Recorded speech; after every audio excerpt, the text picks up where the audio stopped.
Welcome back to Campfire Tales. 1. A House of Terror. The car finally gave out.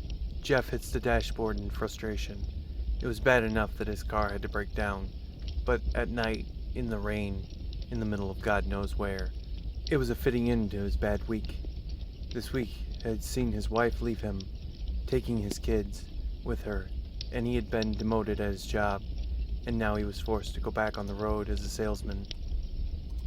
And now this had to happen. Things were going to get any better for him anytime soon.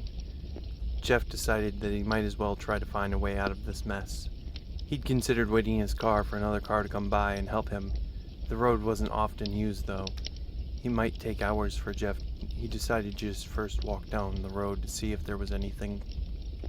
After walking for half an hour in the pouring rain, Jeff finally came across an old house in the woods. Now Jeff had seen enough horror movies to make him turn back, but the rain alone was enough to override his sense of fear and trepidation. He walked up to the winding road to the door of the house and looked. It was very old and not kept up. Jeff wondered if anyone even lived there anymore. He knocked on the door, and to his surprise, it was answered rather quickly by an old man.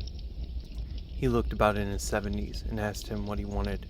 Jeff explained his situation and asked the man if he could use his phone or if there was some way he could help. The old man said he was weary of travelers and decided that Jeff looked honest enough he would let him use his phone. Jeff thanked him and asked his name. He said his name was Joseph and told Jeff the number to the nearest garage. Jeff made his way to the phone and noticed that the house looked like it was old on the inside as it did on the outside. Surprised that there was even a phone, he called the garage, but they said that there was nothing they could do until morning. They would meet him at noon at his car. Joseph offered Jeff the guest room to sleep in for the night, but Jeff was a bit wary of spending the night in such a spooky old house. But he decided the walk back in the rain and sleeping in his car couldn't be much safer than staying in this old house. He accepted and was shown to the room. The house was adorned with antiques. Everything, but not a piece of furniture could be seen that had not been purchased in the last 60 years or more. Joseph showed him to his room and bid him a good night. The man was nice in a wholesome situation, but still, Jeff was unnerved. He just told himself that he'd watched far too many horror movies as a child. The bedroom had a canopy bed and an old lamp and a single window with a red carpet. The house was eerie and quiet. Jeff laid down in the bed. Everything was quiet except a crack here and a thump there, but by Jeff's imagination, he was just too paranoid to sleep.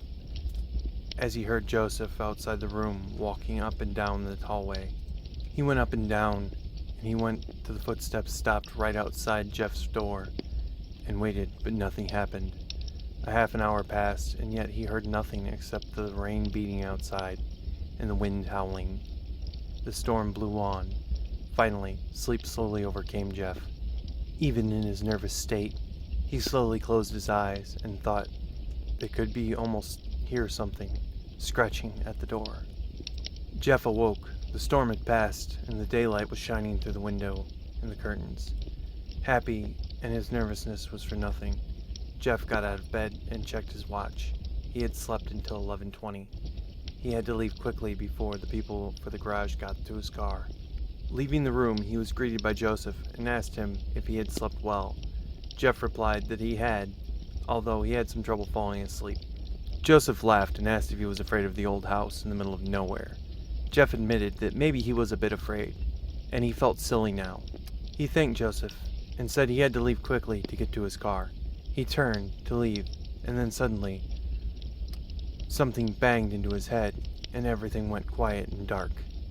Jeff came to in the basement. He was tied to a chair. The place reeked of a horrible smell. Joseph walked up to him with a large knife in his hand. Jeff screamed and tried to free himself, but he only tired himself out. He looked up in horror and asked Joseph why he was doing this. And now Joseph answered, "Last night, you would have been nervous, full of fear. and ready for an attack. No, that wasn't the right time. Everyone expects an attack at night.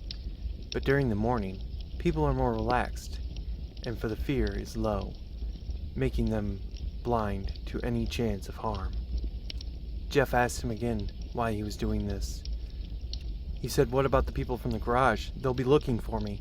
Someone will know what happened." Joseph laughed and said, "You think I really gave you the number to a garage? People go missing on the highway all the time during storms." He looked at Jeff and said, "Don't worry.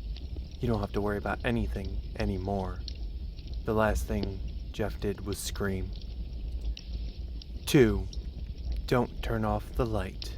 Once there were two girls that shared a college dorm together. Their names were Meg and Linda. The girls were out partying one night. Meg noticed that she had forgot her purse and went back quickly to the dorm.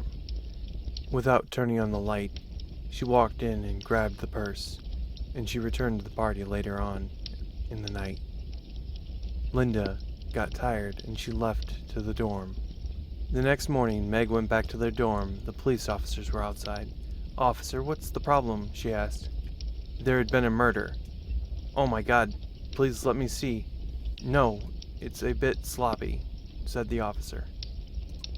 "Please, no, I need to see." Finally, the officer let her. When she went upstairs, she walked in and saw her roommate covered in a big white sheet. On the mirror, in big red letters, said, "Aren't you glad you didn't turn on the light?" If you're enjoying these campfire tales, please leave a like. 3. The creak. A creak, a sound faint in the distance but still heard.